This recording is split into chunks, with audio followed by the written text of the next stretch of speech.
आखिर क्या है अमरनाथ की कथा?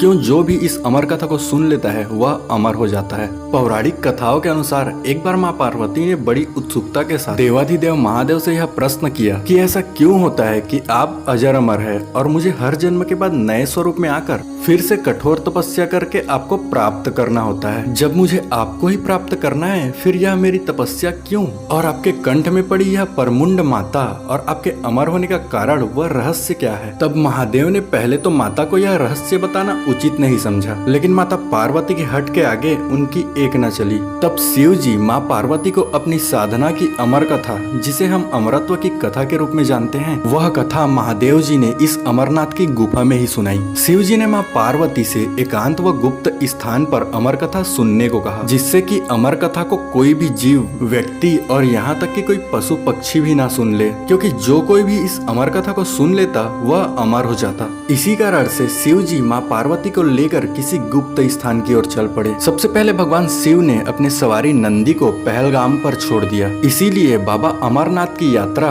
पहलगाम से शुरू करने का तात्पर्य होता है। और आगे चलने के बाद शिव जी ने अपनी जटाओं से चंद्रमा को चंदनवाड़ी में अलग कर दिया और गंगा जी को पंचतरणी में और कंठाभूषण सर्पों को शेषनाग पर छोड़ दिया। इस प्रकार इस पड़ाव का नाम शेषनाग पड़ा। आगे की यात्रा में अगला पड़ाव गणेश टाप पड़ता है। इस स्थान पर शिव जी ने अपने पुत्र गणेश जी को भी छोड़ दिया था, जिसको महागुड़ा का पर्वत भी कहा जाता है। पिस्सू घाटी में पिस्सू नामक कीड़े को भी त्याग दिया। इस प्रकार शिव जी ने अपने पीछे जीवन दायिनी पांचों तत्वों को अपने से अलग कर दिया। इसके बाद माँ पार्वती के साथ एक गुप्त गुफा में प्रवेश कर गए, ताकि कोई व्यक्ति, पशु, पक्षी इसके अंदर प्रवेश करके अमर कथा को सुन न ले। इसलिए शिव जी ने अपने चमत्कार से गुफा के चारों ओर आग प्रज्वलित कर दी। फिर शिव जी ने जीवन की अमर कथा माँ पार्वती को सुनाना शुरू किया। कथा सुनते सुनते देवी पार्वती को नींद आ गई और वह सो गई, जिसका शिव जी को पता नहीं चला। भगवान शिव अमर होने की कथा सुनाते रहे। इस समय दो सफेद कबूतर श्री शिव जी के साथ कथा सुन रहे थे और बीच बीच में गू गू की आवाज निकाल रहे थे।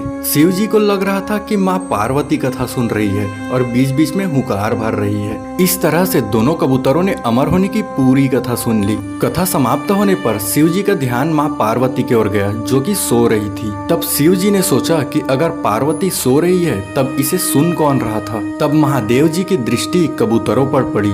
फिर शिव जी कबूतरों पर क्रोधित हुए और उन्हें मारने के लिए तत्पर हुए। इस पर कबूतरों ने शिव जी से कहा कि हे प्रभु, हमने आपसे अमर होने की कथा सुनी है। अगर आप हमें मार देंगे तो अमर होने की यह कथा झूठी हो जाएगी। इस पर शिव जी ने कबूतरों को जीवित छोड़ दिया और उन्हें आशीर्वाद दिया कि तुम सदैव इस स्थान पर शिव पार्वती के प्रतीक चिन्ह के रूप में निवास करोगे। उसके बाद यह कबूतर का जोड़ा अमर हो गया। माना जाता है कि भक्तों को आज भी इन दोनों कबूतरों के दर्शन यहाँ प्राप्त होते हैं। इस तरह से यह गुफा अमर कथा की साक्षी हो गई व इसका नाम अमरनाथ गुफा पड़ा, जहाँ गुफा के अंदर भगवान शिव बर्फ के निर्मित शिवलिंग के रूप में विराजमान है। इस पवित्र गुफा में माँ पार्वती के अलावा गणेश के भी अलग से बर्फ से निर्मित प्रतिरूपों के दर्शन किए जा सकते हैं। दोस्तों, तो आइए अब जानते हैं कैसे हुई इस पवित्र गुफा की खोज। इस पवित्र गुफा की खोज के बारे में पुराणों में भी एक कथा प्रचलित है।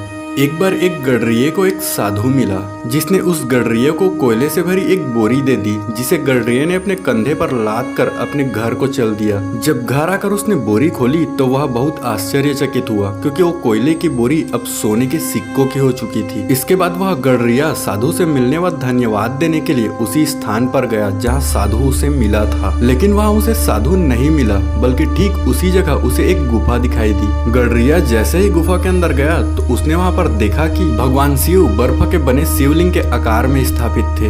उसने वापस आकर सबको यह कहानी बताई और इसी तरह से भोले बाबा की पवित्र अमरनाथ गुफा की खोज हुई। धीरे धीरे करते हुए दूर दूर से भी लोग इस पवित्र गुफा में शिव जी के दर्शन के लिए पहुंचने लगे, जो आज एक प्रतिवर्ष यात्रा के रूप में जारी है। दोस्तों, तो ये थी अमरनाथ गुफा की कहानी। अगर आपको वीडियो पसंद आए तो वीडियो को लाइक करके चैनल सब्सक्राइब जरूर कर दीजिएगा।